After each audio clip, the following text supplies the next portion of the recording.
Good evening. We'll call to order the November 9, 2011 meeting of the Edina City Planning Commission. Jackie, would you call the roll, please? Commissioner Forrest? Here. Commissioner Shear? Here. Commissioner Pott? Here. Commissioner Platter? Here.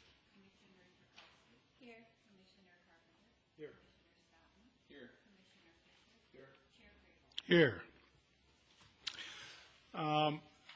I would make a note for the people in the audience that there was an item today, subdivision with lot depth variances for lots for 14 Woodland Road in Edina, submitted by Vine Hill Investors and JMS Homes.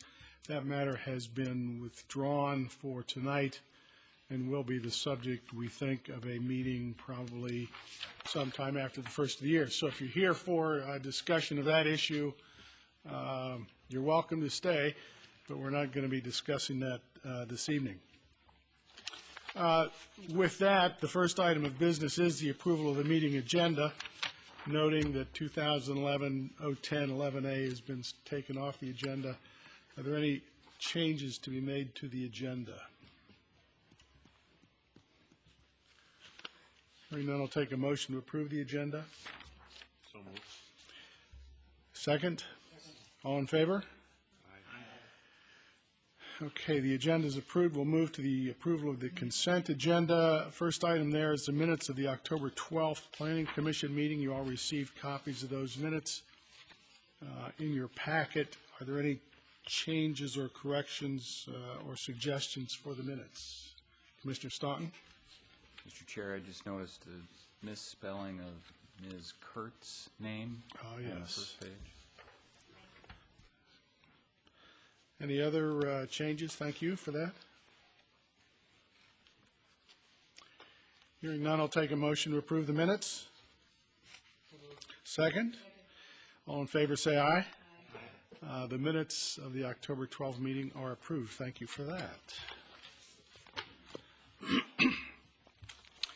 The next item of business is community comment. During community comment, we invite residents to share new issues or concerns that haven't been considered in the past 30 days or which are not slated for future consideration. If anyone is interested in speaking, not on a topic that will be on the agenda tonight, but any other issue, you're welcome to come forward and address the commission.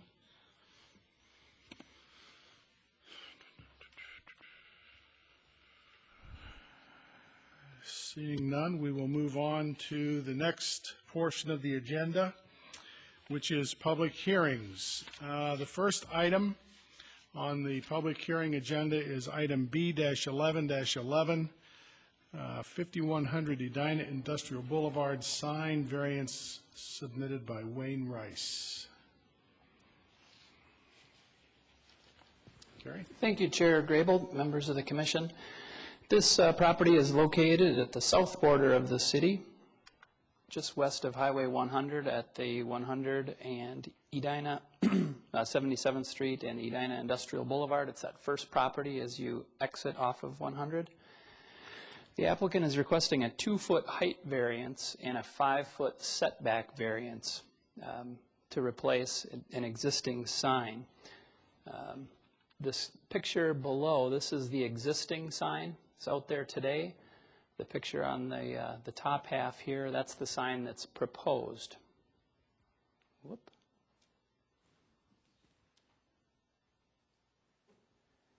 The variance is necessitated by a the year 2000 right-of-way taking by the city.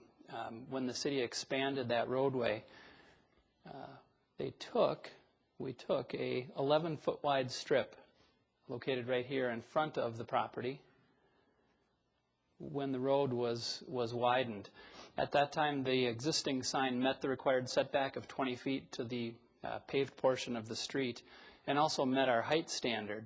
But when the road was expanded, the city engineer requested that the property owner raise the sign up higher in this location here. So when cars come up to make turns at the intersection, they can see underneath the sign. At that time, no variance was requested. They just simply raised the sign. But now with the change out of the proposed new sign, we figured they should be in and make a variance request. The city engineer has been involved with the proposed sign here, and there's a letter that's included in your staff report that states that they supports the location of the sign and also increasing that height again, so vehicles can see underneath that sign. So with that, staff finds that the variance criteria is met. The request is reasonable. It matches the existing setback that's out there today and the existing height. The practical difficulty in this case is caused by the city taking that additional 11 feet of right-of-way. Again, the city engineer finds that the proposal is safe and that moving the sign back toward the building causes some difficulty with the existing landscaping that's there, and it gets in within the trees that exist there. So with that, staff is recommending approval subject to the findings that are outlined in your staff report, and I can stand for any questions. Thank you. Questions of staff?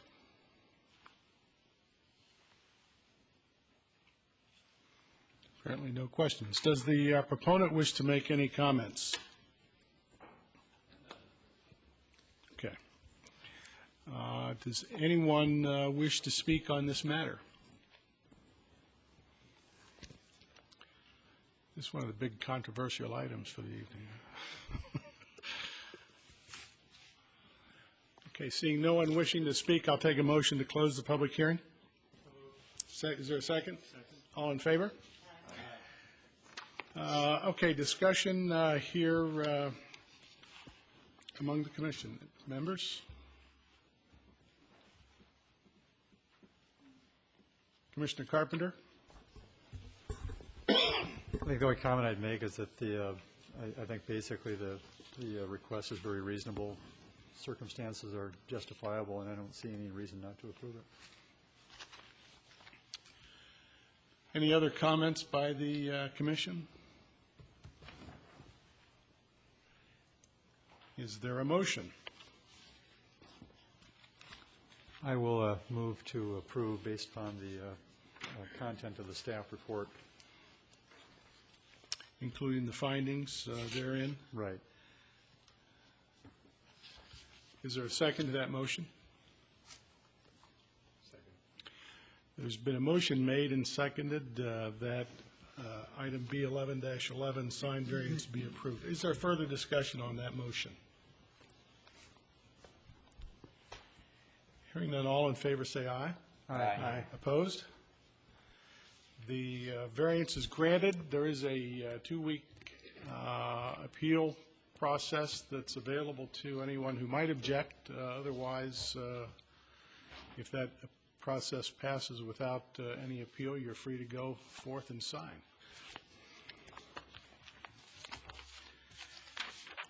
The next item on the agenda is item B-11-12, 4621 Edina Boulevard, Edina, 15.6-foot rear yard setback variance.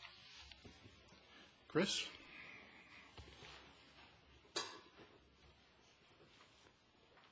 Thank you.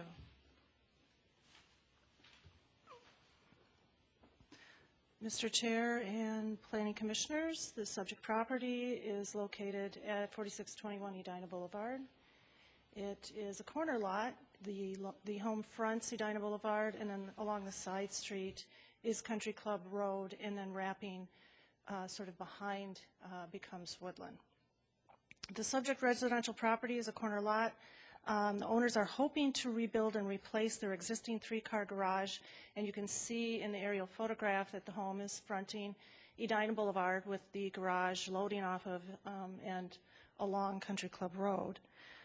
It is a 3-car garage, and they are hoping to, here's the view from Country Club Road, but what you don't see is that there's a 3-car garage then extending at an angle towards the back lot line. This is the home to the north along Edina Boulevard. This is the home located east that is actually facing Wooddale. This is a survey of the existing conditions, and as you can see, with this property, you have a house that has a very long, narrow home going towards the east lot line, and the back corner of that garage is a little less than 10 feet from the east lot line. It should be 25 feet. That's the minimum rear yard requirement. This is the current elevation as you look at it from Country Club Road, 3-car garage, low ceilinged living space above with a small dormer. A little more detailed drawing. This is the back of the house, and you can see that the garage is at an angle. With the side view, this would be the view abutting 4624 Wooddale Avenue. This is the existing garage towards the rear or the north elevation. This is what the property owners are proposing, and what you'll notice is that there really is little, if any, change in the building footprint, with the exception of a small addition to the south of the home, which actually does conform to the setback requirements. So this area that they're adding on is not in question. The previous survey that you saw, the improvements were over on lot coverage. That really had mostly to do with the amount of patio area on the property. They're reducing the amount of patio area, so even with this very small addition, they'll be slightly under the lot coverage requirement, whereas the existing home with all the patios is over on lot coverage. So they are improving the lot coverage of the property with this proposal. So what they're proposing on doing is then filling in that first garage stall. This is that small addition to the south, which meets the ordinance requirements. It will now be a 2-car garage. Again, it'll be the same configuration. It will provide the same existing setbacks that the garage currently has, with the exception of the small conforming addition. And then on the second floor, what they hope to do is expand the living space above. Currently, there are low ceilings. They would like to put dormers out the front, which then maximizes the living space above the garage. They have little choice in how they could improve the property, given the fact that the footprint of the building is already very close to the maximum coverage. This then would be the new south elevation, showing those 2 new dormers, new ridge height. The existing peak of the roof of the garage is at 19.8 feet. The proposed is at 23.6. So it'll be a 3.8 increase. About 3.8 feet taller than the existing garage peak, but lower, 3.6 feet lower than the existing main part of the house. Here's the rear elevation, again showing that side angled garage. And then the back. This small dormer actually does conform to the rear yard setback and the side yard setback, so that's not in question.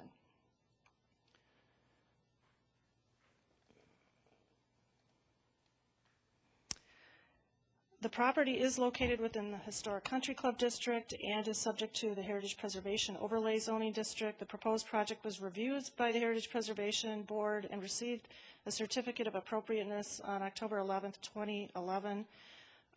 The staff did have findings of approval for that certificate of appropriateness that were included in your packet. I can review those quickly with you. That the Heritage Preservation Board felt that no important historic architectural features or fabric of the home will be destroyed. The proposed alterations are compatible with the historic character of the house.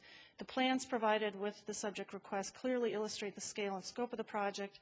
The information provided supporting the subject certificate of appropriateness meets the requirements of the Heritage Preservation Overlay District within the zoning ordinance and the Country Club District Plan of Treatment.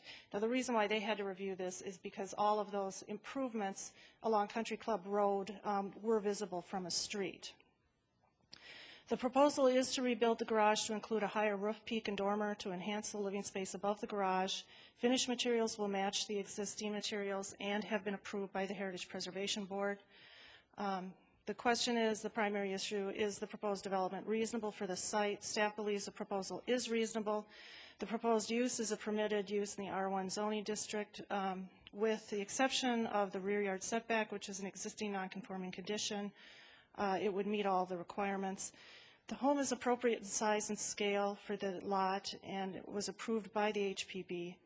The improvements will provide additional living space without changing the conditions on the property. They really have very few alternatives. The home would maintain the character of the neighborhood and would remain the same with the exception of the enhanced second story above the garage.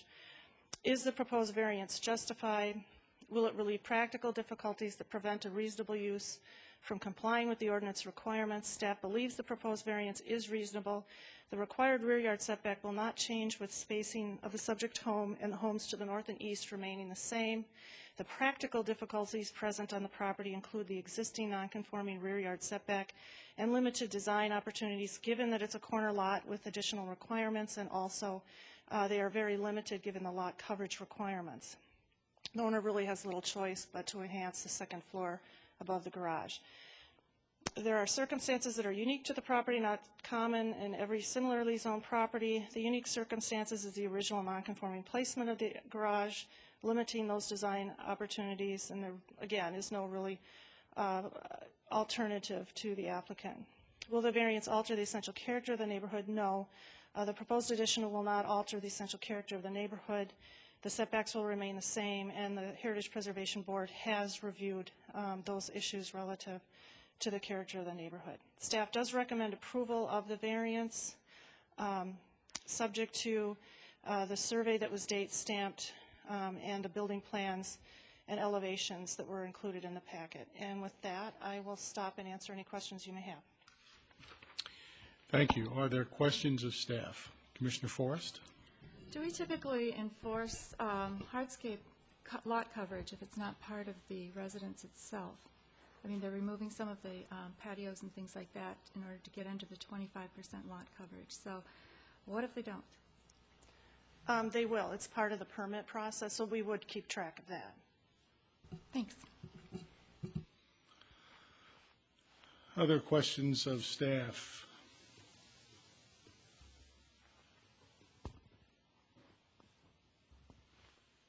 Commissioner Staunton?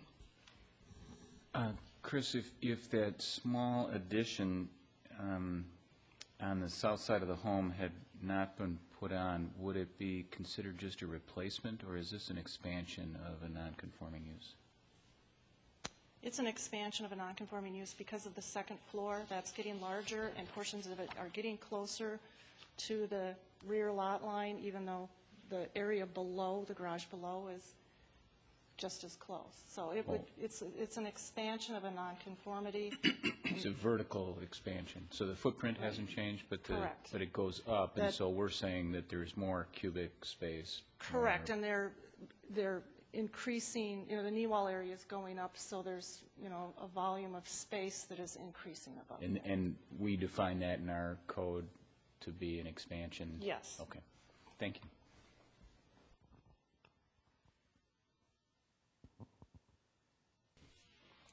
Other questions of staff?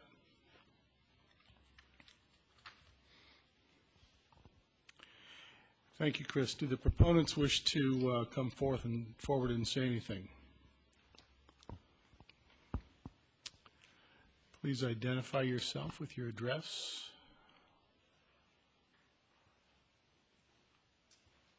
Good evening. My name is Andy Porter, 6125 Westridge Boulevard, Edina. Thank you. I am part of the remodeling team, and we are here on behalf of the homeowners, our clients, Maureen and Dennis Ryan. Chris, as usual, stole a lot of my thunder here. She covered a lot of the technical data and more, so thank you for that. So I'm going to cover some of the less technical items revolving around our project. This is a beautiful home in its current state, there's no doubt, and it was surprising that this home was actually on the market recently for over 2 years, which is odd in that neighborhood.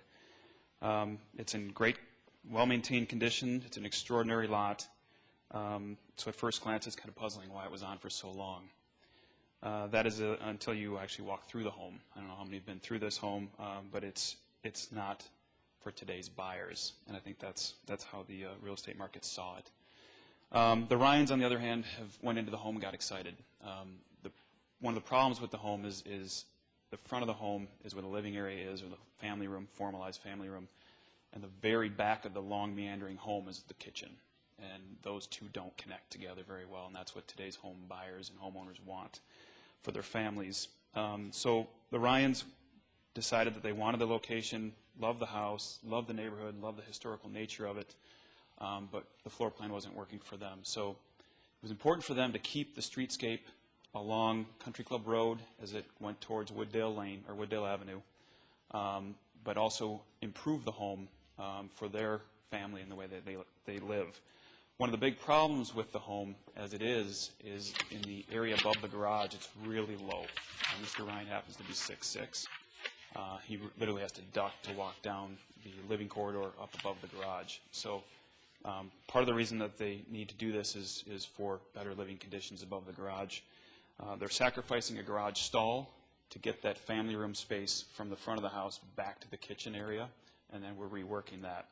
That area also has a lower ceiling, so we're going to be raising that ceiling up from 8 feet to 9 feet to be consistent with the rest of the main floor of the home.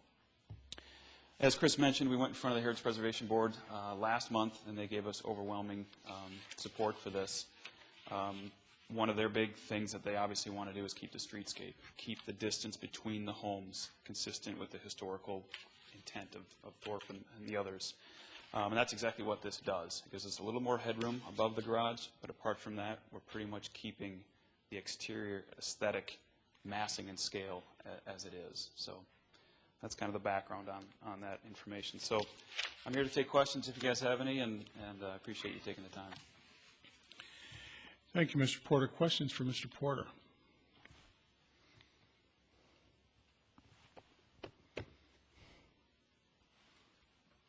There don't appear to be any questions. Yes, thank you. Quiet group tonight. Does anyone else wish to speak to this issue?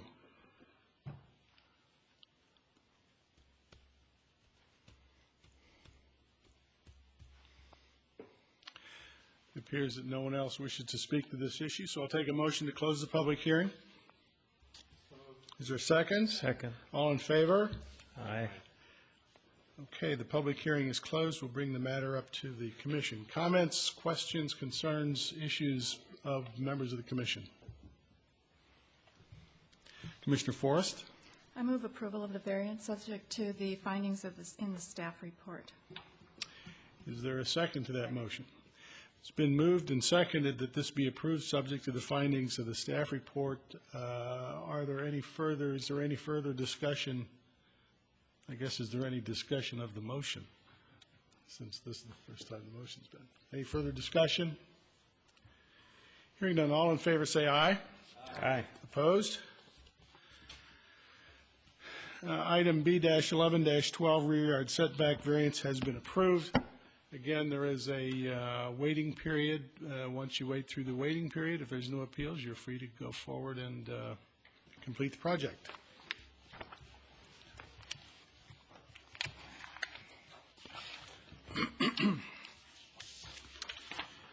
The next item on the agenda, again, skipping the Woodland Road issue, which has been withdrawn from the agenda. The next item is 2011-011-11A, preliminary rezoning from PCD 4, planned commercial district to PUD, planned unit development, and preliminary development plan for 6996 France Avenue South. DJ Architecture on behalf of FE70 LLC. Kerry?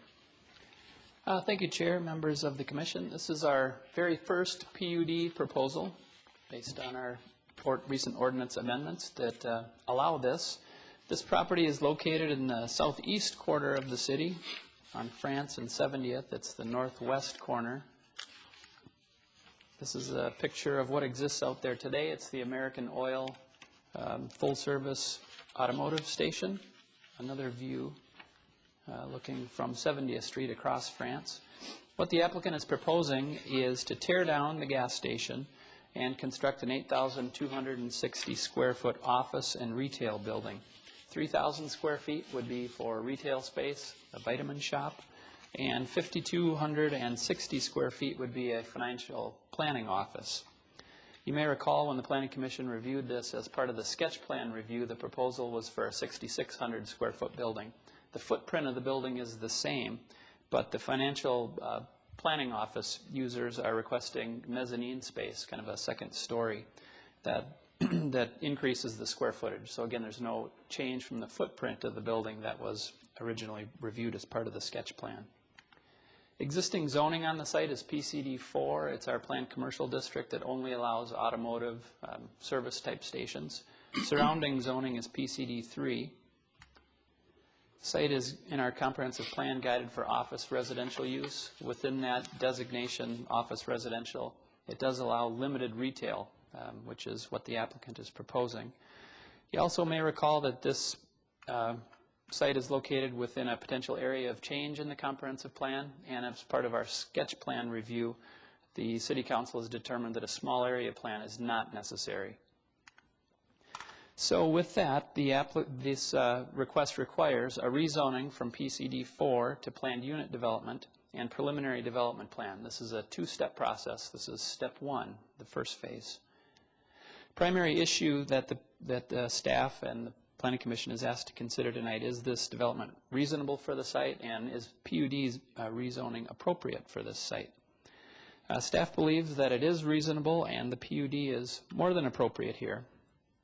First, again, the proposal is consistent with the comprehensive plan.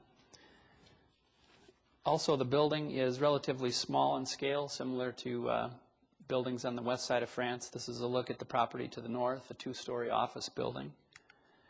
To the west, there's the small veterinary clinic. To the south, there's another gas station. And then, of course, to the east is the Galleria Shopping Center. Roadways would support the proposed project. WSB conducted a traffic study. Chuck Rickert from WSB is here to answer any questions that we may have. The study concludes that the uses proposed here would actually generate less trips than the existing service station today. The site circulation, there's a right-in only proposed off of France Avenue in this location here, and there would be a full entrance and exit off 70th as it exists today. The entrance on France is quite wide today, and it's a right-in, right-out, so that would be an improved situation by shortening that entrance up. In regards to parking, WSB also conducted a parking study, and the study concludes that the uses proposed this evening can be supported by the existing 34 parking stalls that are to be located on the site. 29 spaces would be required based on the uses as proposed tonight. We did have some concern, though, with in regard to increasing the square footage of the building, and that was the reason for the parking study. And that study, again, is included in your packet, and Mr. Rickert performed that study and can answer any questions in that regard. But the study concluded that the parking proposed on that site couldn't be supported if the building were completely turned into retail. So within the PUD ordinance, and I'll get into that in a minute, we can put a provision in there that says if this does turn entirely retail, that the mezzanine space can be turned into storage space only and wouldn't be utilized for the retail. Also, a few uses that came through that couldn't be supported by the proposed parking would be a bank, a coffee shop, or a bakery. And again, we can build that right into the PUD ordinance that those uses would not be allowed. Let's see. In regard to comprehensive plan policies, I highlighted those on pages 9 and 10 of your staff report. But just to read a few policies within the comprehensive plan that this project does meet. Locate prominent buildings to visually define corners and screen parking lots. Project does that. Locate building entries and storefronts to face the primary street in addition to entries oriented toward parking areas. They would have 2 entries, both facing France and the parking lot. Encourage and require placement of surface parking to the rear or side of buildings rather than in between buildings in the street. Parking would be in the back. And provide sidewalks along primary streets and connections to adjacent neighborhoods and along secondary streets and walkways. The applicant's proposing a sidewalk around the building, and there would be a sidewalk along France and 70th. So just a few that are where this project is supported by the comprehensive plan. In terms of landscaping, the applicant, based on the perimeter of the site, 20 overstory trees are proposed. They're showing on this preliminary plan 15 trees with 1 tree existing. There is some opportunity along the north property line. The property owner to the north has indicated some concern over existing pine trees that are located on their property. They're concerned that impacts from the grading of this site and development may cause those trees some stress. So they're open to the idea of removing those trees. And we can work with the applicant and the property owner to the north should this project move along to the second phase. In regard to the PUD zoning, again, what the PUD does is it can ensure us that the building, as shown here, does get developed. And I provided a draft of a PUD ordinance in your packet. It's pages A51 through A53. That would be examined more closely and in the second phase of this project. But I wanted to at least lay the, or at least provide a framework for how that PUD sets up. So how this would work is we would amend the zoning ordinance that includes this specific PUD development. It could be PUD 1 with the name of the project, and that's right within the comprehensive plan. A legal description. And the second part would be the approved plans, where we would be approving these specific building plans. So if they were to change, they would have to come back and amend the PUD. There couldn't be a different building built there. Principal uses, we would list the uses that would be allowed. And again, it would be all principal uses allowed in our PCD 1 zoning district. That's our limited retail district. We would also include in here the exception for bakeries, coffee shops, banks, and financial institutions.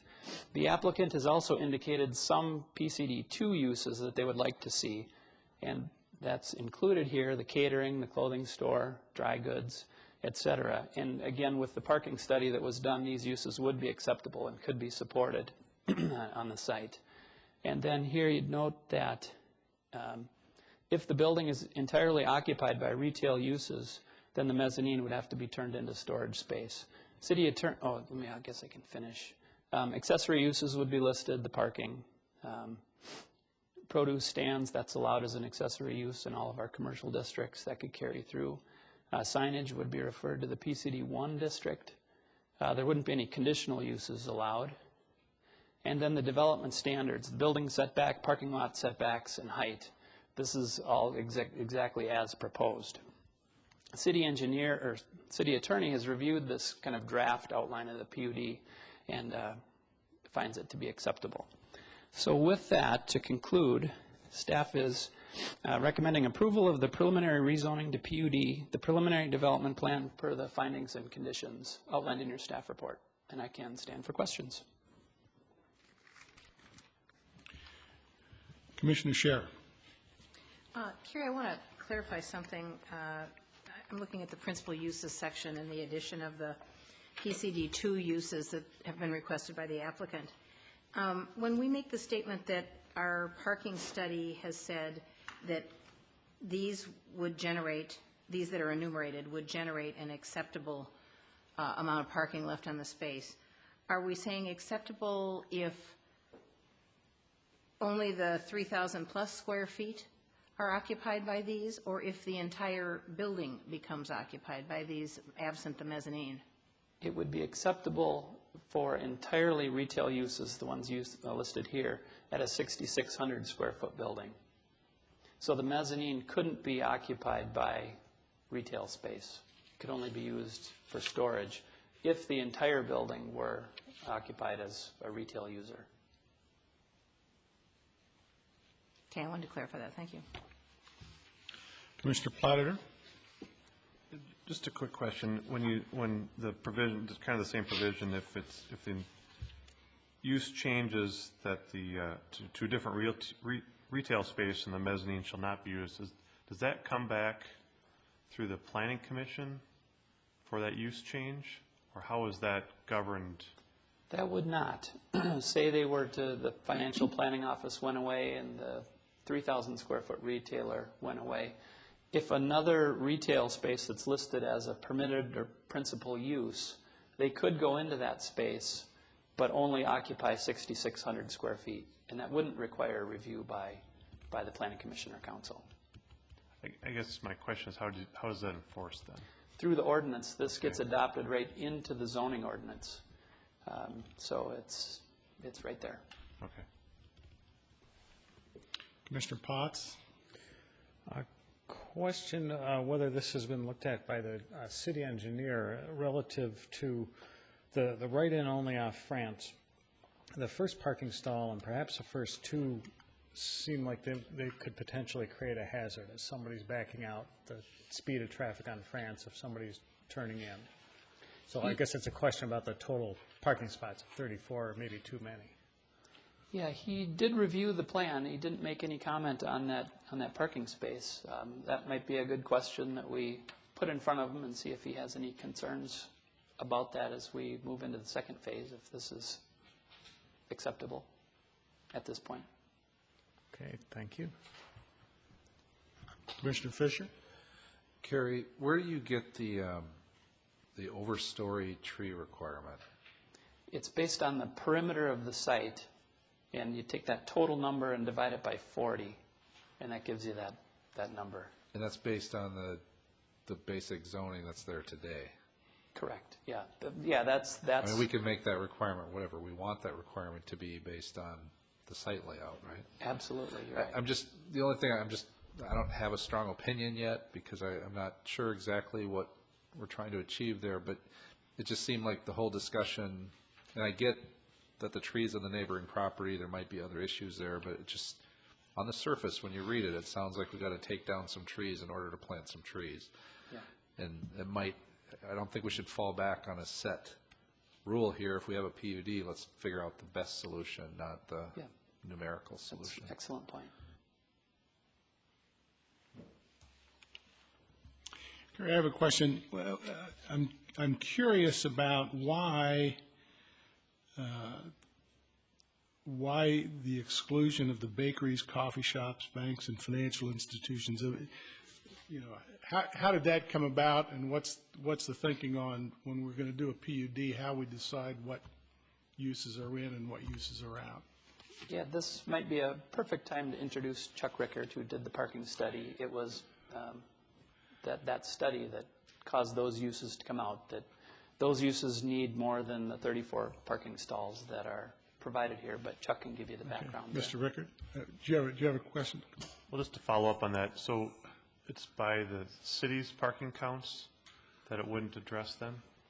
In other words, the bakery needs, I don't know what the number is, 5 per thousand, and it wouldn't make it. Is that by the by city's, city's requirements is why they wouldn't meet the parking rate? by the city's requirement, most all of these uses aren't met by the ordinance. Based on 6,600 square feet of retail, they would need, I believe it's right around 38 parking spaces. So we're really basing all these parking requirements off of the parking study. Okay. Okay. Mr. Chair, members of the commission, you have a copy of the traffic parking study that we did, and on page 8, it kind of gives you a summary of what we looked at as far as the different types of uses. We looked at, a general office type use, as far as for the office and a medical office.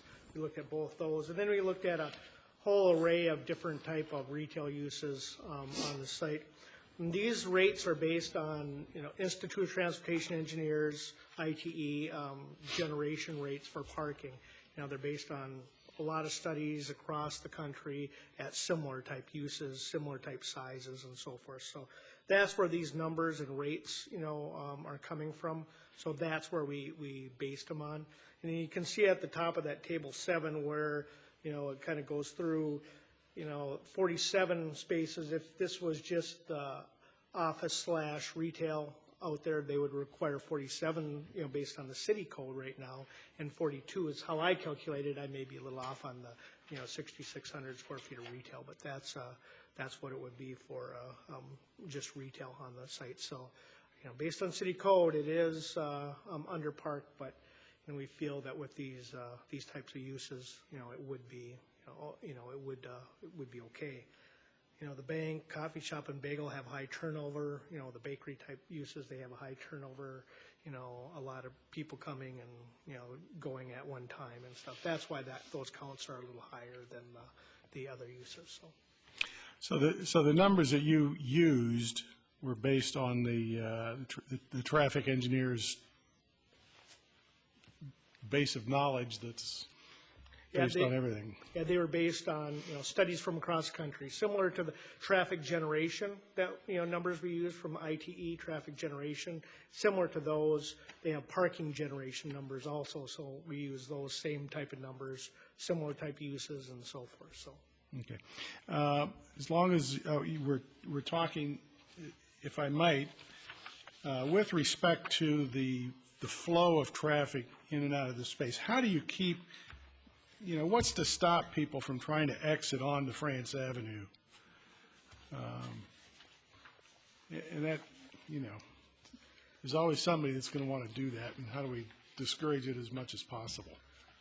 Well, as far as the site plan, they do have the internal, it's a one-way internally, so they should not be going out that way. Now, if they do go out that way, they're going to be forced to turn right. They can't go left there. There's a median across, so they would have to go right out of that driveway if they would go out on to France Avenue, which isn't as, difficult of a movement as, of course, turning left all the way across the traffic. So, if someone would do it, I'm not as concerned about it, as if they're able to turn left and go all the way across. Well, it certainly would be an improvement to what's there now, because cars do exit the gas station onto France. During the sketch plan review, we had some discussion about cars exiting onto 70th Street. And again, this is an improvement because currently cars exit onto 70th Street from two curb cuts. This is only one curb cut.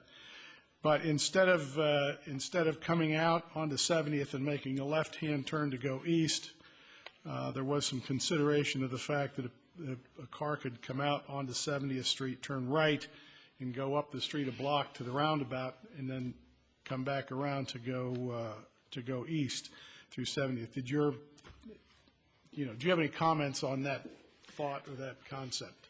Again, that's a very good way to get out of the site if that left turn was congested enough that people wouldn't do it.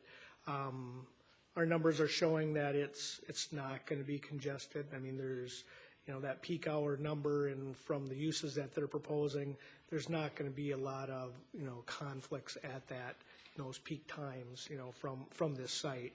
Not like the gas station. The gas station, if that gas station was Super America or Holiday or something like that on that site, there'd be a lot of congestion and a lot of issues with the access. But with these types of uses, there shouldn't be. They do have that option to go up and use the roundabout and come back around, which is a great option, for not having U-turns, on the roadway anymore. So forth. So it is an improvement. And in terms of magnitude, what is the difference between what is proposed for the traffic on this site and what is now existing for the gas station? We actually counted the gas station traffic, coming in and out of the gas station, and on table, I believe it's table 1, we kind of show what that is. And during those peak hours, the morning there were the morning 24 coming in and out of the site, and 46 in the evening coming in and out of all the driveways combined.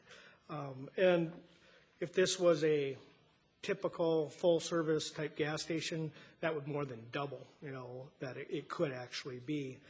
Now, what we're indicating with the combination retail, office is 13 trips in the morning and 19 in the evening. So it's, significantly less than what's actually even out there with the gas station today. Okay. Now, can I address one of your other comments about that? Sure. That right-in? I did talk to Wayne a little bit today, and he actually brought this up to me, and he indicated that it may be worthwhile to look at maybe directing that right-in a little bit more as a right-in and not a full curb cut, kind of providing a more angled type connection into that driveway, that would be an option to help direct that traffic in. So that's something that he, I think he maybe talked to Carrie a little bit about that also. So. Other questions of Commissioner Forrest? I have a couple. One is, when did you determine the peak hours, the traffic that is occurring during the peak hours? Because currently that road's been under construction for a while, so it hasn't had that many. Yeah, we looked at, and that's why I looked at both what it absolutely could be, if it was full service, and what we counted it at. It was under construction. The numbers in and out were what we counted on that day. I believe it was in September, is when we counted it. So the road was closed. I believe it was closed down, on the other side of Cornelia at that time, so you could get down to the school and past that area, but, it was, is open, on this end of the project. So, they probably are a little low, but, we also looked at that high number also, and we feel that, that traffic, it's still a good representation that this proposed site is going to be significantly less than, what is there today. I guess my concern is, again, as was mentioned before, the left-hand turn onto West 70th. And if, with the roundabout, I almost feel like it would be better to direct the traffic to the right and make them use the roundabout, because that's an area where there's going to be stacking for the stoplight right there. And if they can't make the turn, they're just going to back up all the other patrons in the lot.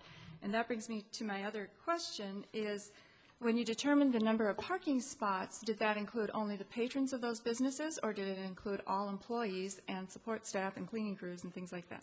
It included everybody. It included all the employees and so forth. So a retail department store would be able to have all its employees drive there as well as their customers? For a site, for a 3,000 square foot. No, a 6,600 square foot yes, store. Yeah, even the 6,600 square foot one would, yes. That would comfortably be held with those 34 spots. Yes. And then another concern about the parking spots that I have are the ones that are on the northwest corner that bank the trash receptacle, because I can see where those would very likely be underutilized or not utilized, depending on, how massive the screening is for the trash area, for the trash enclosure. And also, once again, run into issues with backing in and, backing out of those too. With the way the curb is on the northwest corner of the building itself too, it limits where they can go. And if you've got cars coming in and on that northern ingress or whatever you want to call it, that's another concern of mine, is that particular spot for parking. That was another area that Mr. Hool, Wayne, had indicated that he thought that maybe that trash receptacle could be moved to, not where it's at, but, around the corner and face the other way. One of his concerns was with the backing of, a truck coming in there, a garbage truck to pick up. He was concerned about that a little bit also. So that was another one of his comments too, is to maybe move that around the corner, and that would help. Commissioner Sherrick? I have a question, but I'm not sure it's properly directed to you, sir. It might be to Carrie. I'm looking at the compliance table on page 8, where we're looking at the parking stalls, and stating that the city standard in a PCD1, if we had 3,000 square feet of retail and 5,200 of office, would be 47 stalls. What would the city standard calculate if we had 6,000 retail? 6,600 retail? If recollection serves me from our sketch plan review, I believe it was 38, but I can run that calculation for you quickly here and get back to you in a couple of minutes, if that's okay. So it decreases because we don't have the people in the office building parking there all day? Well, the square footage is reduced. You're going from an 8,200 square foot building to 6,600. But the retail use goes from 3,000 to 6,600, which I would think would propose more cars coming and going. Well, it's the It's essentially based on the one space per 200 stalls. So I believe the calculation comes out about the same. So it's really the reduction in the square footage. Okay, and when we calculate this in our PCD1 standard, just to reiterate for me, we are planning for staff that would be needed in these retail establishments? Correct, yeah, that's all part of Chuck's analysis, right? Okay, thank you. Commissioner Chakowski? Hi, I noticed that there are 2 handicap spaces, and I'm assuming that that's based on a percentage of the parking spaces, but 2 seems kind of few to me. So I was wondering if you would consider increasing the number of handicap spaces, although it would take away from the rest of the spaces. I guess I can't answer that, though. You know, either Carrie or the developer may have to. Yeah, we could certainly require an additional space, but I'm assuming they've parked it based on ADA standards. I believe it's 1 per 25 spaces has to be handicapped, so they're providing the minimum here.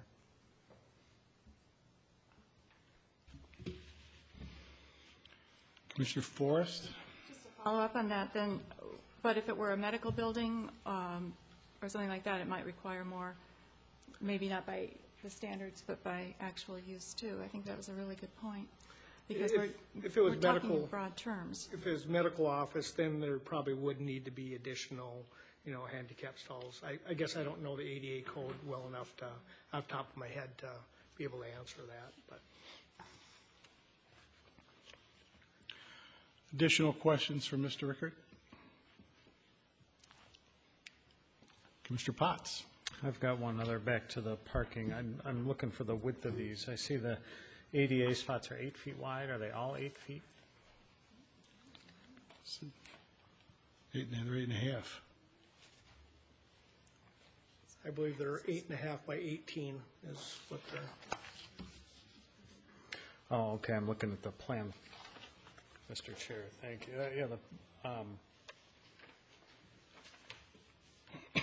Yeah. I guess, Carrie, could we just check those widths? 'Cause they're maybe labeled 8 for ADA is okay with the space in between, but if they're all 8, that's going to be Right. I believe that space in between kind of provides that wiggle room here. And I looked up the ADA standards. If you have a parking lot between 10 and 25 spaces, 1 handicap stall is required, and between 26 and 52 spaces are required. So again, they're right at the minimum. Other questions for Mr. Rickert? Thank you very much. Other questions for staff?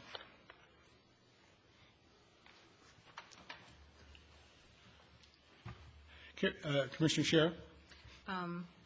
I noticed that we have alluded, I believe, in the conditions to the requirement that we do any soil cleanup, et cetera. Do we have any idea what the magnitude of that might be, where a gas station's been there for that many years? I don't. That might be a good question for the applicant. We do know that there are some contaminated soils there, and I believe they've been in contact with the MPCA, so there would be some cleanup required. I would assume, Yep. yeah. Gary, I have a question. So just so everybody understands, what are we being asked to do this evening? You are asked to approve or deny a preliminary development plan and a preliminary rezoning to PUD. Okay. So that recommendation would be forwarded to the council, and if the council approves that, then they can move to phase 2 to come back for a final development plan, final rezoning, and then we would shore up some of these issues regarding landscaping. You'd be approving specifically an amendment to the zoning ordinance where these regulations are adopted right into our zoning code. Okay. Other questions of staff? Commissioner Staunton? So, Carrie, I just want to make sure I'm understanding in terms of departures from the normal standards. All we're talking about are the parking lot setbacks and the building setbacks and the number of parking stalls? That's correct. Okay, thank you. Okay, thank you. Would the proponent care to make a presentation?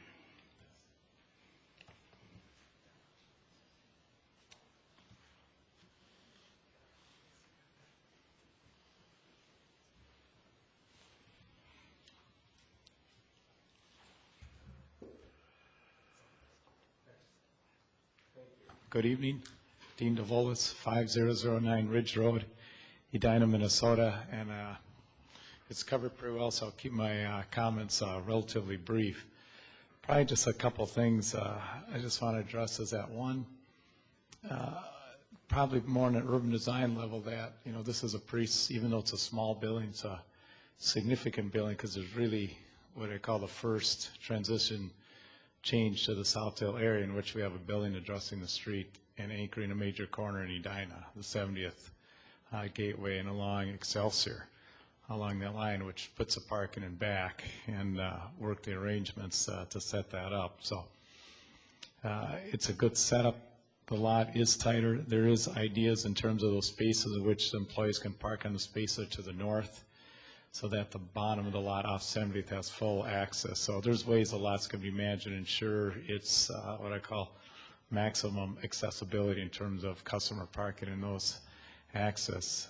And the comment of making it one way off 70th, I would not do that because someone coming from 70th from traveling east to west could not get into the property because they got to make the right turn in, so you'd be limiting the access point. So that needs to be full access to make that work.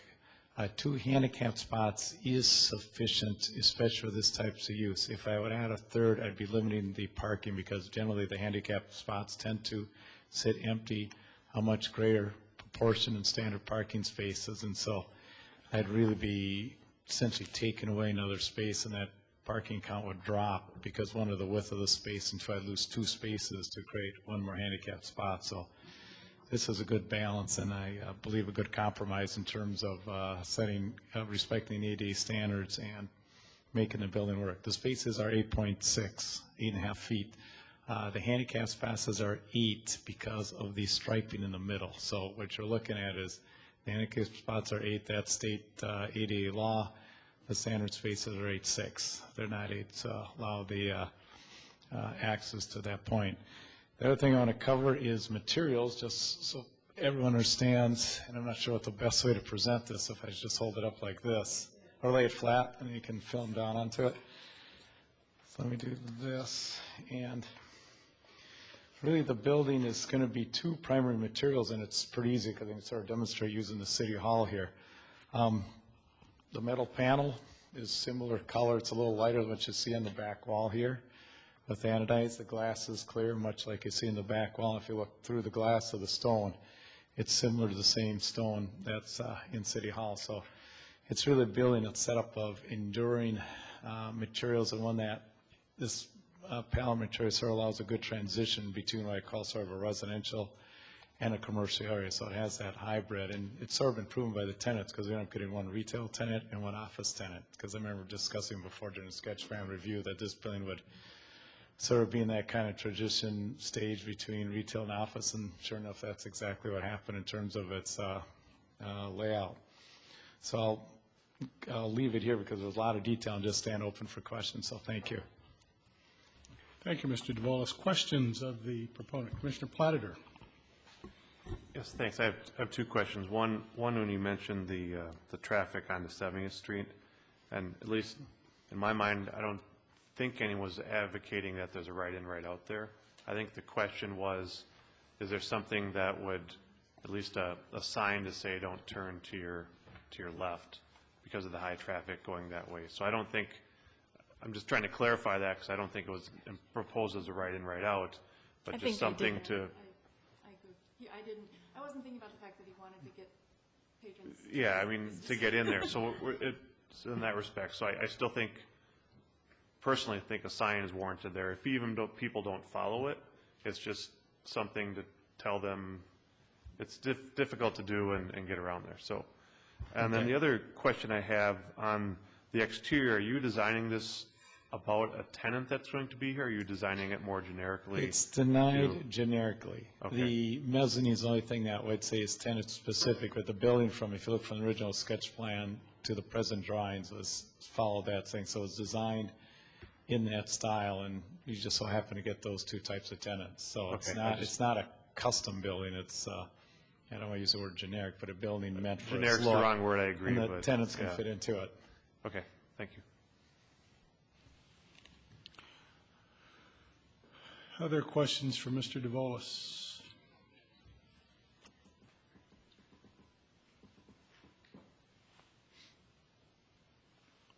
Thank you very much. Thank you. Are there other people who wish to speak to this issue?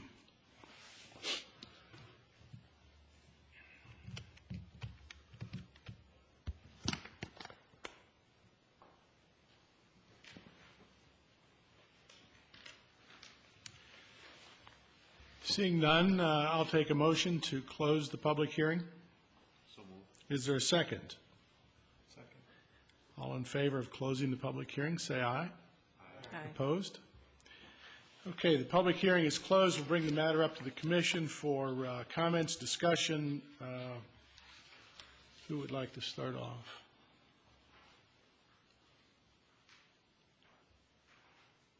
We'll all start off then. Frankly, a couple of comments. One on the traffic flow. I use that gas station from time to time, and I have observed people turning left, coming out of onto 70th and turning left. And you know, it's not the best thing in the world, but it does seem to work okay. Secondly, I'm excited. I think it's a great thing if we can improve a corner by getting rid of a gas station. Not that gas stations are necessarily bad, because we need gas stations, but it's a nice opportunity to really improve a major intersection here in the city. So that's my comment. Other comments? Commissioner Forrest. I apologize, Mr. DeVolis. I'm just wondering how we came up with these additional principal uses from the PCD1 zoning district, and why. What's the rationale for these various uses?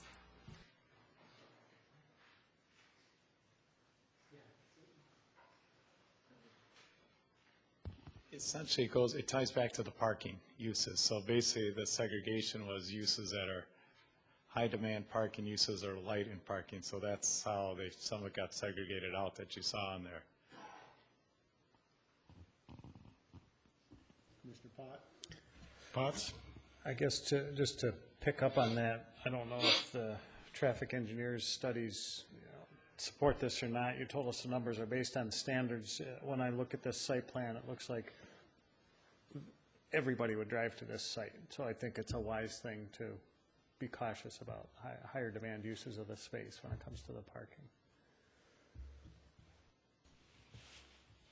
Other comments? Commissioner Fisher? Could you repeat that? I think I missed what your point was on that. Well, just that we're relying on ITE's traffic numbers and to assess what the parking load would be. And I think when I think about who would drive to this site versus who would walk to this site, it seems to me, given its location, everybody's going to drive to get to this site.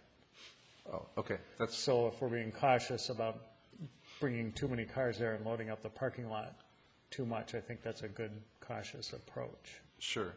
I'll use it as my segue. You know, one of the comments that I have on this project is, well, in terms of the parking requirement, you know, for a long time, it seems like I've been here a long time, been talking about, it seems like we're requiring more parking than I think we really need. I think we've been doing that historically. And, you know, Target is a good kind of example of that, where when we really ratcheted back, that parking requirement is still working beautifully.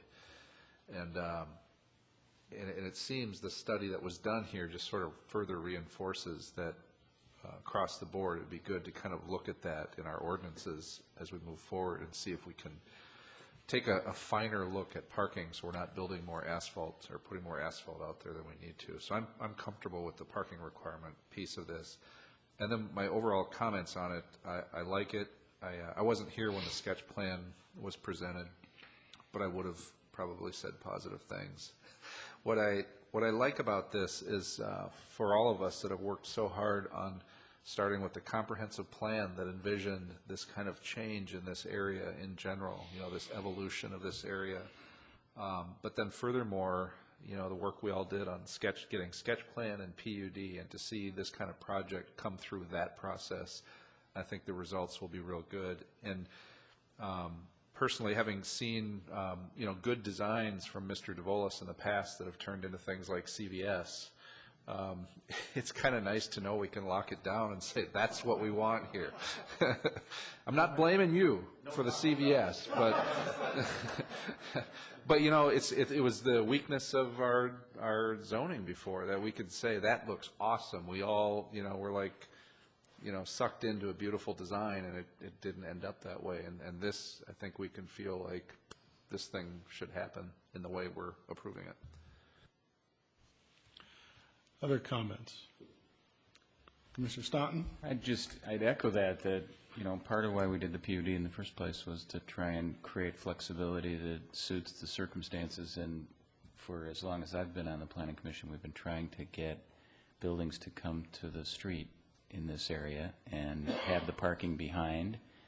And granted, it's a small, you got to start somewhere in terms of the pedestrian crossing. I did note the comment from somebody in the neighborhood about the challenges of pedestrians, and I think Commissioner Potts is right about, at least today, most people will drive there, but you got to start somewhere, and then at least you start to create a streetscape, and I think that's what we were trying to do with this. My only hesitation is the parking, and I just don't, I agree with Commissioner Fisher that in general we kind of overpark, and so I'm inclined to be flexible about it, but I'm having a hard time just calibrating whether this is the right number or not. Commissioner Scher? Well, I want to commend the architects. I think it's a very pretty building. It would be very attractive on that corner. I like the look of it a lot. I like the fascia, everything. I think that we'd be proud to have it there. And I'm again with Commissioner Staunton, and as my questions tonight have indicated, my only concern is the parking. I'm feeling like the parking is probably adequate for the proposed first uses, but when we add that long laundry list of other potential uses, then I get a little nervous. And that is the only stumbling block. Other than that, I like the arrangement on the site, and I think the design is very attractive. Commissioner Carpenter? And one thing we could do is, as we think about what we may do relative to approval, if that's what the commission would determine here, is that as to the concerns over parking, rather than just simply having the conditions control as it's stated right now in the materials, we could have some other kind of provision in there that would allow us more approval power. If we wanted to come back on a PUD basis, we could perhaps for certain types of changes in uses, we could require traffic study. We could require approval again by the Planning Commission and the Council if we wanted. I'm not saying I'm recommending those things necessarily, but we do have some flexibility in terms of what we might want to do if we're not comfortable basically giving the entire thing a green light. But if I might, what I understood Mr. Rickert and others to say is that the uses that are listed here in the proposed ordinance create a similar parking requirement than what the proposed uses for the building today are. Is that, did I state that correctly? Yes, you did. I didn't want to just nod.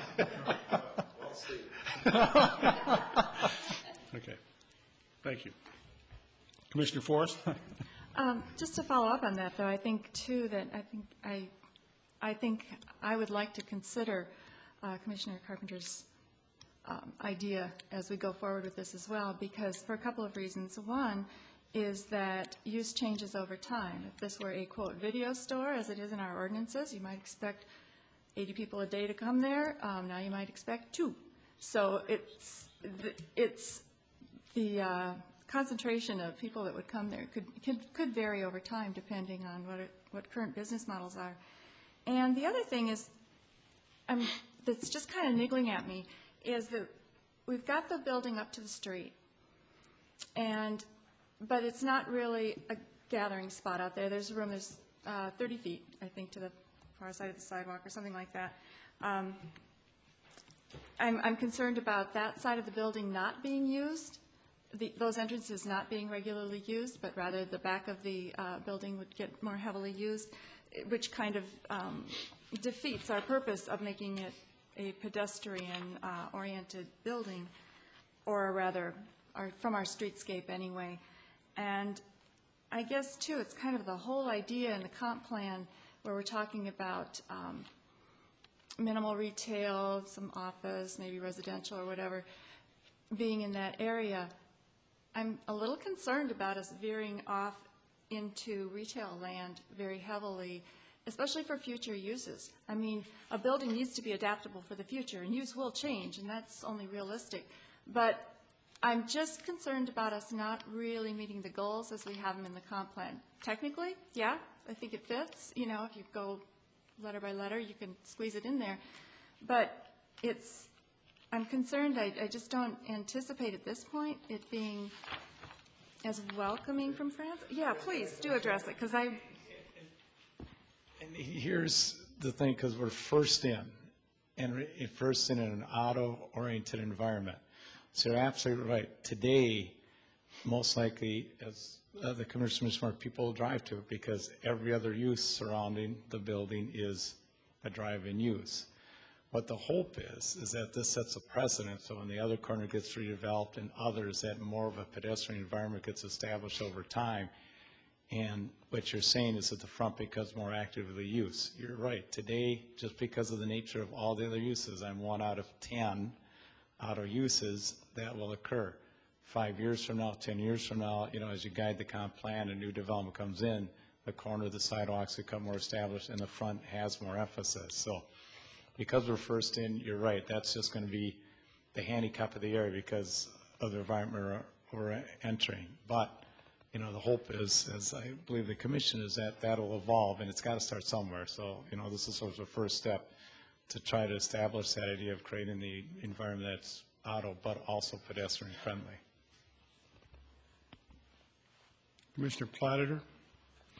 So I have two questions, and one may be for Carrie. Do you know, is there any bus stops close to here, just thinking out loud, that, you know, potentially, I don't know, I guess I'm asking that question. Yeah, I don't know off the top of my head. And then the other question is, as far as the parking, understanding that there may be more usage on the weekends or nights at this, is there cross-access parking available, or is there, you know, there's a lot of surrounding sites, has that been thought of, or is that prohibited from those other businesses? They don't want that? I'm just curious, you know, if there's overflow or something. Today with the uses, we kept it, you know, separate and independent. If, you know, and the uses are generally daytime, you know, the office, the others. So right now, there isn't, you know, what you hope, though, is the building develops and there's more cooperative, that would be considered. So it's not saying it can't happen. We didn't consider it just because of the nature of the uses. Didn't seek it, I should say, not consider it, so. Yeah, that's one thing I'd say, just for retail, especially on weekends and nights, you're not going to have the office crowd there probably, so that may be better for some of the parking concerns if that helps.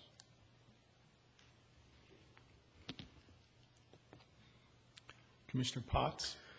Just a comment, I guess. I think this is the right way to start as we pursue these goals. It's a building with distinctive character that does hold the street corner well. It's attractive, and I really like the amount of glass it has as well. I think it provides a kind of flexibility that you don't usually get along with the distinctive design. And in terms of entrances, front and back, you know, when this comes back through again, I think we'll be looking that the doors are still double doors to France, that there's still glass in those doors, those sorts of things. But I do, I like this very much.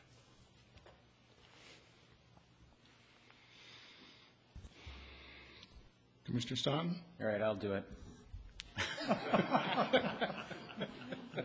I'll move approval. based on the findings and the recommendation in the staff report of the preliminary rezoning and from PCD 4 planned commercial district to PUD planned unit development and the preliminary development plan approval based on the findings and other data in the staff report. Second. It's been moved and seconded that the rezoning and the preliminary rezoning and preliminary development plan be approved. Is there further discussion?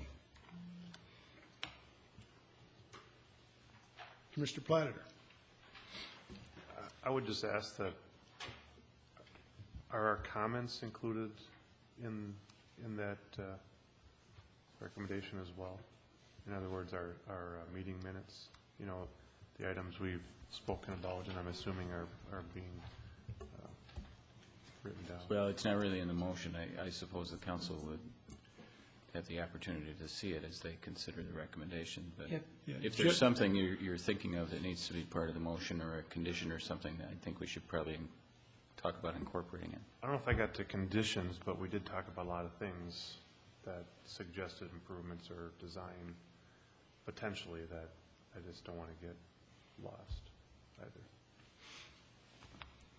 I think they don't get lost because I think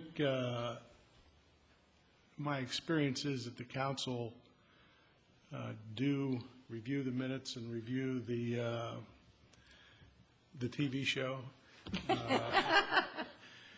And so the comments are taken into account. Well, are there particular, I know we talked about the right in, right out off of France. Are there other ones that you're concerned about that we should maybe formally incorporate into? It's just the discussion that you want. Okay.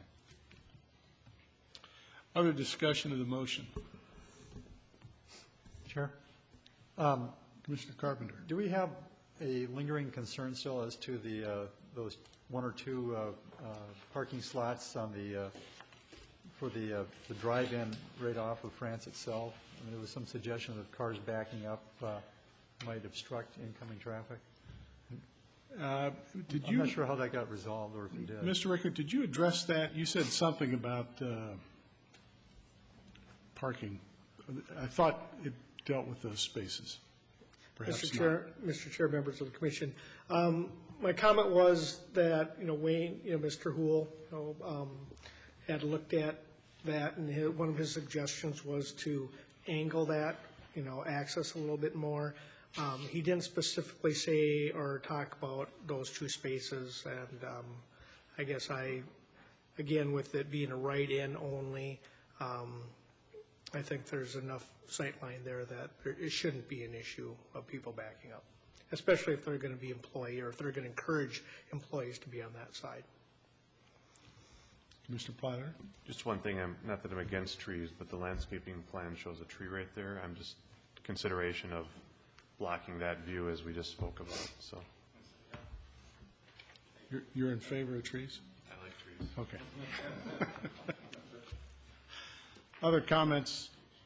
Other discussion? If not, if we're ready for the vote, all in favor, please say aye. Aye. Opposed? Okay, thank you. We have approved our first preliminary PUD, which is kind of an exciting landmark for us. Thank you, Mr. DeVolf.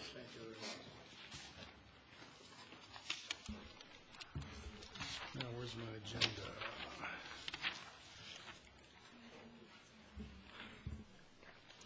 That concludes the public hearing portion of the meeting. The next portion is reports and recommendations, and we've given the fact that we did not spend time on the Woodland Road thing, we've got a couple of zoning ordinance amendments that are worthy of consideration. So I'll ask Kerry if he would lead the discussion on the first item there. We do. Thank you, Chair Grable, members of the Planning Commission. We've got a couple of ordinances here that the Planning Commission has considered in the past, and we bring them up again for discussion this evening. We're not under any time crunch to move these forward, but If the Planning Commission is comfortable with these, we certainly can move them on to the City Council. The first one is in regard to approval of site plans. You may recall that the Council's directed staff to draft an ordinance that clearly defines when changes can be made to site plans. Current code allows staff to approve minor changes after a site plan has been approved. We don't define that specifically, what that is, and by policy, the Council has said staff shouldn't do that, that all changes are brought back to the City Council. And so that's been the practice the last 2 or 3 years. And virtually every project that we have approved has been brought back to the City Council. There's always some changes that occur from the time the Council approves a plan. In each instance, the Council has approved it, and they haven't sent any plans back to the Planning Commission for further review. So just that as a background. So based on the discussion that we had at our last month's, or I guess it was back in September when this was considered, there was some concern over the 10,000 square foot provision, and then there was also a concern over people making several changes that may increase, go over that 5%. All good comments.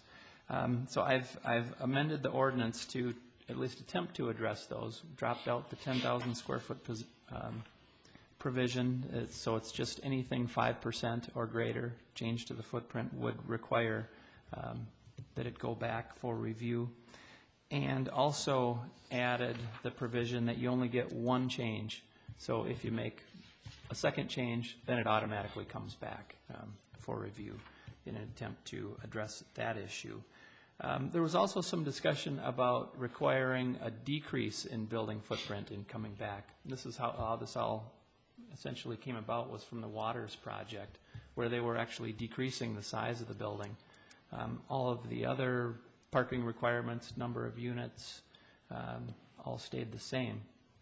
It was just that decrease in size.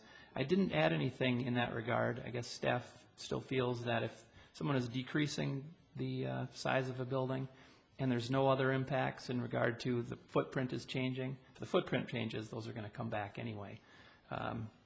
But if there's no other impact, it seems reasonable to be able to approve those administratively if we're just decreasing and not impacting anything else. So with that, I can just open it up for discussion on all of these. Commissioner Scherer.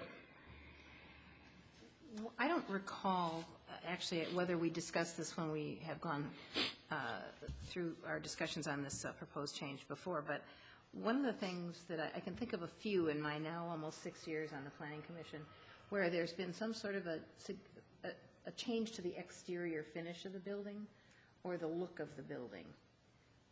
And I wonder if that's worth addressing. If something changes substantially, that would change the look to the streetscape, to the outside, passerby, Yeah. that needs to come back for review. I would see those as those would have to, because we're approving that specific building, and we're approving the building materials with the materials board that we've seen. So if there's if it's just a minor, subtle change in the color palette or something like that, maybe not. But if they're changing out the building materials, then those would come back for review. That wouldn't be considered minor. And without naming specific sites, I can think of some color palette changes that generated a lot of discussion. Yeah, if there's a change from brown to blue, Yes, yes. that would come back. That. Hypothetically speaking. Yes, yes. Yes, that would come back. As I review the language of the ordinance, the language that's stricken would seem to allow a minor change to a color, if that might affect the overall design. But the changes that are being proposed seem to me to be pretty much restricted to the number of dwelling units, the floor area, and so if somebody wanted to change from brick to wood siding, for example, that would not fall within the provisions of this ordinance. Anything not enumerated. Right. Would require But review. that would constitute a change to the conditions that were approved. So then it would come back. That's what I wanted to ensure. Thank you very much. Could something be added and just say that? I don't know that it's, I suppose we could. I don't know, Frank, I don't know that it's necessary to add it. Tell you get that, right? Commissioner, I've just been kind of struggling with, it seemed to take away, to your point, to me, it seems to take away that all these minor little things can happen without it coming back. That's how I read this. It says it only comes back if, the increase in size or other things and everything else can be minor changes. That's how I interpret that. Is that not correct? We're with you. You're right behind it. You're cruising fine. Keep going. You're getting a lot of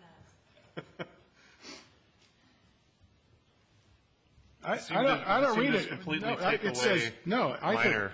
I think it says minor changes can be authorized at one time, and the ordinance defines what a minor change is. There's no increase in the proposed number of dwelling units. There's an increase in the floor area that doesn't exceed 5%. But it's silent on everything else. And if it's silent on everything else, then how does everything else come under the definition of a minor change?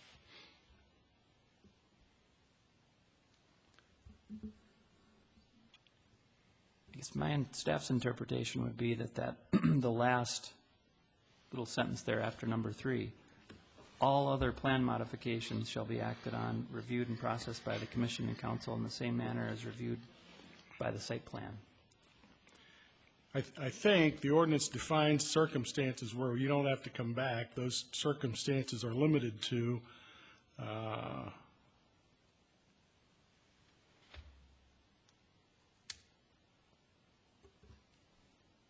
the increases, an increase that's less than, that doesn't exceed 5%, and an increase to the number of dwelling units. That's how I would interpret it anyway. If I look at it long enough, I might come around to your side. Something seems to be missing. Commissioner Forrest? I agree. I think it would be nice to add in as a number 4, no changes specifically addressed in the conditions for approval of the site plan, just to be very clear. And that also makes the staff aware that, they're aware of our discussions here and what we're concerned about. It gives them some ammunition as well if somebody comes back to them with a change that just seems outside of what we really were thinking of. And I also think it's a little bit vague when it says minor changes may be authorized by the planner only one time. Well, I came to you yesterday with a different minor change. Now I'm going to come to you one time with this minor change. It's not clear that you can go to the planner one time. It's just that you can't change it and change it back or change it again. And the other thing I'm thinking is that it would be good to have something in here that any changes that are in a property that's in an historic overlay district would have to, they would not be eligible. That would have to be approved first by the HPB. Other comments? At the last time we discussed this, somebody, and maybe it was you, Commissioner Forrest, had some concerns over a reduction in the this talks about an increase. You had some concerns about reductions, I think. I wasn't sure about that one. I was more concerned about the spirit of what our discussions and what we wanted to see in a development. I remember that specifically. I could have said something and questioned it, but I think basically I just want to make sure that the staff has some ammunition as well. If they want to say no to something, they can point to the conditions and say, they were concerned about the landscaping here. I don't want to do this without going forward to the Planning Commission or Council or whoever. But I'm no longer concerned so much about the reduction. Mr. Chair. Commissioner Staunton? All right, so let me ask it this way. So if we have the brown building and someone wants to change it to a blue building, and they come to staff and they say it's a minor change, look at the language, It's considered minor because I'm not doing any increase to the number of dwelling units. I'm not increasing the floor area structures on the site more than 5%, and blue complies with the city code just as much as brown. Can I suggest a condition that we add for a number 4 to address that point? If we include a provision that says no changes may occur to any condition required as part of a site plan, including building material and color. And landscape. And Where do we start? In this. I like the idea of working at it from the negative, you know, from these are the, it's just that. I agree with you. Someone might come in and make that argument that, and to make this easy for staff, it would be, I would rather have more conditions in there, certainly. But I don't want to make it a laundry list where then there's one we didn't think of, and then it's a minor one. Now, it does say may, so I guess you have some discretion to say that's, you know, the council's not going to want to do that. But it would be nice if you didn't have to worry about haggling with people over it. But staff always has the discretion to bring it back, right? I mean, so it's really on the other side. We're just kind of giving you some basic things that you know, so you just have some cover that we don't come and, you know, get mad at you because you didn't bring it back. But you know, I don't see a situation where staff would ever be forced on the side of the developer. They always have the ability to bring it back. Everything we do is also subject to findings, and we try to document our findings, especially when we're saying no about something. So the more ammunition, again, that they have, I like that word discretion a lot. I don't know if that's appropriate to work in. You know, I'm anticipating things like, oh, I have to move my air conditioner condenser 6 inches because the curb cut requirements do this or something, you know, rather than anything real big. But isn't there some place in our ordinance too that says site, or there used to be, that the materials were part of the whole approval thing, as the conditions and things? That's a pretty standard condition, right? Materials board and building elevations.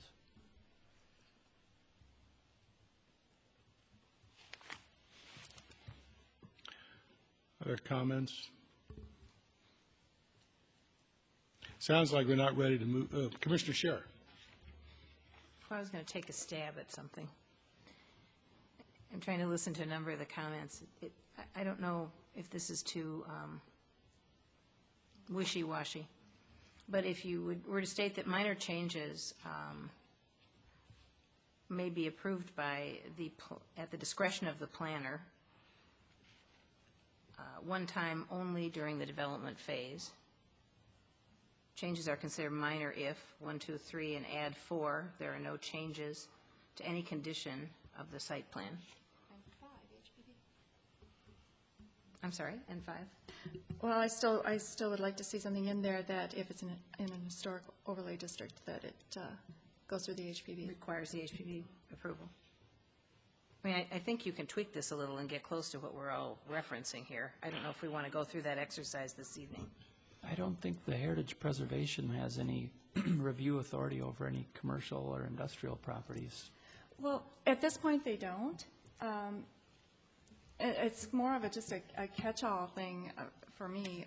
Who knows? There could be a development going in around a property. I have no idea. And not all of our historic landmarks are private homes either. So like the Edina Theater sign is considered a historic landmark. So maybe there would be some development in and around that area, and if it's going to affect that, then they should be included in that. And again, it's not something I anticipate being used a lot, but somewhere last in the list, I would like to see it there, just because I would hate for them to have some very specific conditions put on a certificate of appropriateness and then have it kind of disappear with here and there with minor changes. So.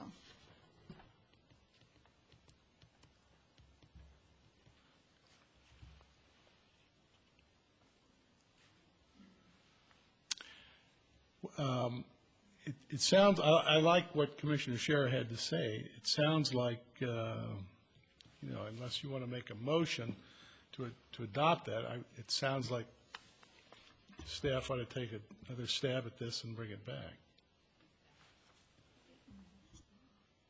The consensus seems to be nodding their heads yes. Okay. So, We can do that. okay. Next one, ordinance amendment concerning utility and mechanical equipment. Yeah, this one comes to us as a result of, as everyone recalls, the air conditioning chiller at York Gardens. That was the 10 by 10 by 12 to 14 foot tall large mechanical equipment that went along with that building. So we've drafted an ordinance that would require a setback for utility or mechanical equipment that would exceed 80 square feet or 6 feet in height. It would essentially be just half the size of the chiller that we looked at. Those would require, those structures would be required to meet required setbacks. Anything less than 80 square foot or 6 feet in height would not be required to meet a setback, similar to as the code has been enforced or interpreted all these years. Screening is required for mechanical equipment no matter the size. There was some discussion on that at the last Planning Commission meeting. That's required by code. I added a reference to that provision in the ordinance before you. We're also again suggesting that 5-foot setback requirement for air conditioning units in the R1 district be made clear. That's been the way staff has interpreted the code in the past, but we've been questioned quite a bit by builders. We're calling air conditioning units accessory uses that require a 5-foot setback. So we're often questioned on it, but we want to make it clear. And so that has been added as well. And then there was some concern about noise regulations brought up. So I added a reference and I handed it out this evening. I didn't get it in the packet. So we added the condition that the noise requirements must be met per the state, well, per the city code, and we refer to the state requirements on noise. So with that, I can open it up for discussion. Commissioner Platter? I had a couple of comments on here for discussion. One of the things, I think 80 square feet and 6 feet is too large, personally. I just threw out 36 square feet, which is 6 by 6, and then 4 or 5 feet tall, because I think what's in your 80 square feet could still be a really, really large unit, and could be a lot. And the other thing I had in here is, you say no minimum setback, but it should have some minimum setback from a sidewalk or a street, just because of blockage either to pedestrians or autos. And I don't know what that setback would be, or feet, or something there that it couldn't go right up to the right of way. And then also, does this address when there's multiple units together? Because the aggregate could be, even though you have, let's even take the 80 square feet, that unit could be 80 square feet, but you could have 3 of them clustered together, and they all would fall underneath that. So is there also some type of aggregate dimensions that we could be using for multiple units, say if there's 2 transformers together or something like that? And then just under 4, was adding, it says all mechanical units, and I said all and utility equipment accessory should be screened. And we can discuss those items, but those are my comments to what you had here. Other comments?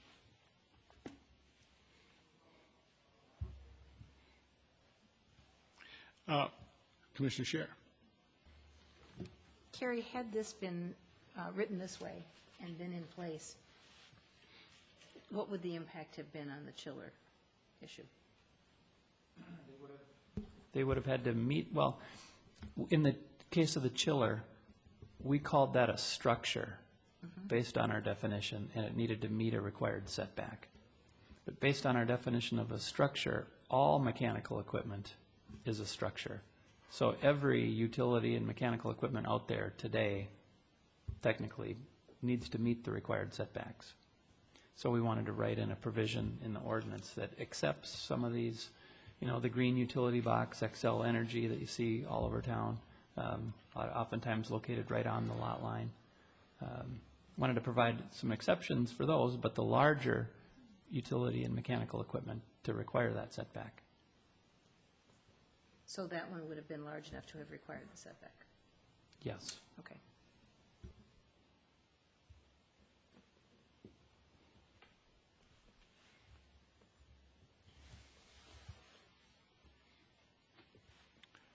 Commissioner Forrest?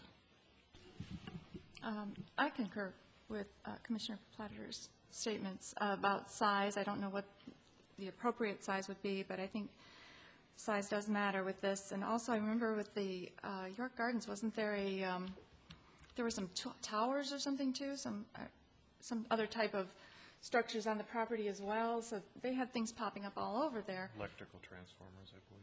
Was it? I remember there was like these, I thought they might have been from the parking area or something, some ventilation, but I'm not sure. I don't really recall. But I think that's a good point about the size and the multiples, making it clear that that be addressed, or at least that can't be accepted out of what we have. And I really, really liked your comment, especially about the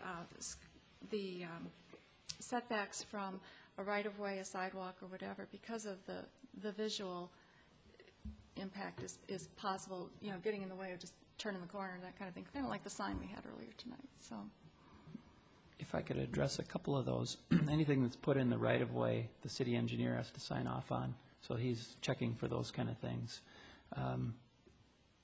In regard to, I guess, the 80 square feet, there's no magic to that. 36 might be more appropriate.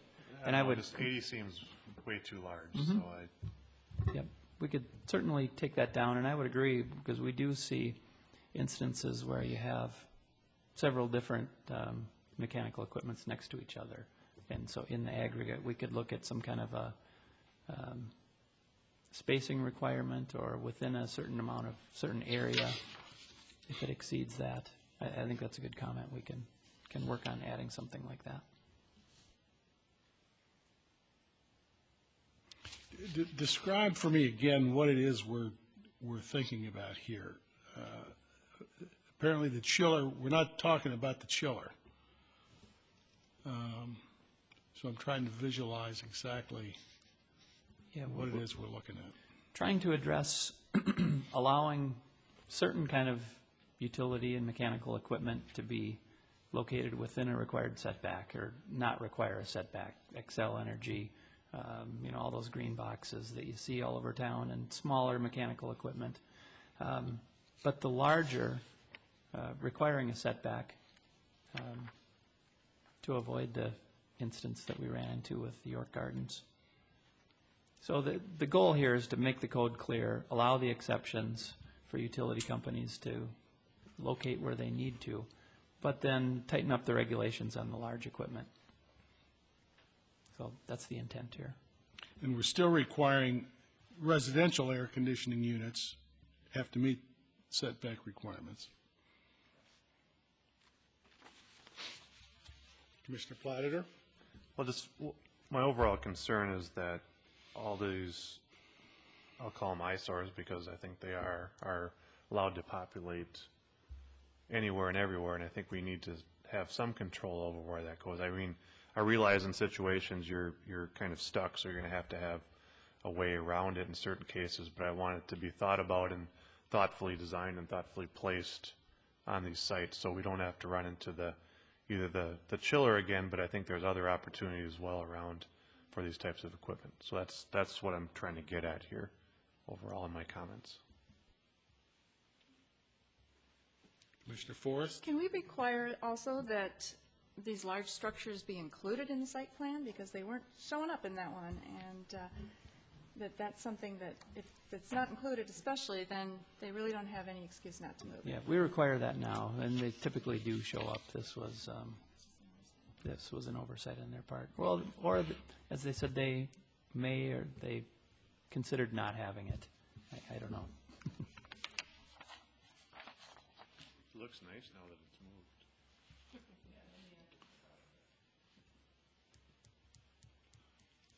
moved. Other comments?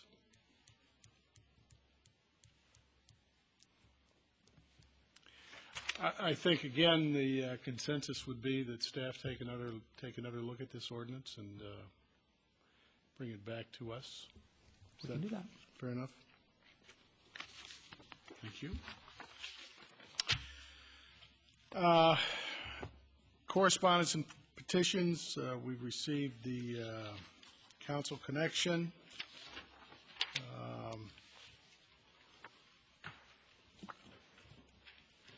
Chair and commission member comments.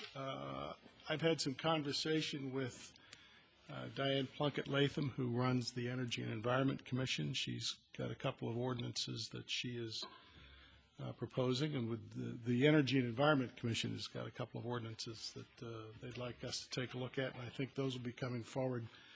Maybe, what did we decide, Carrie, next meeting or the meeting after that? Yeah, the first meeting in December, I thought we would do the proposal regarding drive-through standards to eliminate the possibility of drive-throughs in the PCD 1 district. Yes. Essentially appealing the ordinance that I'm not sure that, thinking back now, whether the Planning Commission recommended approval of that. I think you may have recommended denial.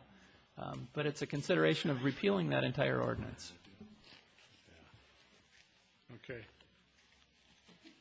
So that'll be coming up, and then I know Commissioners Platter and Potts have been working with the commission on the residential power plants. I was going to ask Carrie if you had any update on where they are with that, because I believe it's in with the city right now. Yeah, I saw a draft of that. It didn't look like there was a lot of changes. So we might want to consider a work session on that. I'm not sure. The staff has some concerns. The ordinance it's more of a template from another city. I don't think they followed the outline of our code, references to zoning districts we don't have, things like that. We allow solar panels currently in our zoning ordinance. So both in our single-family district and in our commercial and industrial districts. Just some concerns about the size of windmills that would be allowed in the R1 district, up to 60 feet in height, things like that. So I think we're still need to flesh some things out a little more. Other commission member comments? Commissioner Staunton? Just wanted to remind and update the commission, as well as members of the public who are watching, about the status of the Grandview area small area planning process. We are moving along with that, and next week, so the 15th and 16th of November, there will be another community workshop, and 6:30 p.m. on the 16th of November, which is next Wednesday. We will be having a public presentation, an opportunity to kind of check in on the status of the work that we're doing, and it will be at the Braemar Clubhouse, 6:30 on November 16th, and we invite and encourage anybody who's interested to come on over and see what we've been up to and share your thoughts about the various pieces to the puzzle that we're working on. Thank you. Other commission member comments? Any further comments from the staff? Okay. Well, if there's no other business, I'll entertain a motion to adjourn. I'm not sure who we should get that from, I guess. I'm in the lucky seat, huh? Unless you're done. I move we adjourn the meeting. I'll second that. Okay. There's been moved and seconded that we adjourn. All in favor, say aye. Aye. Opposed? We are adjourned.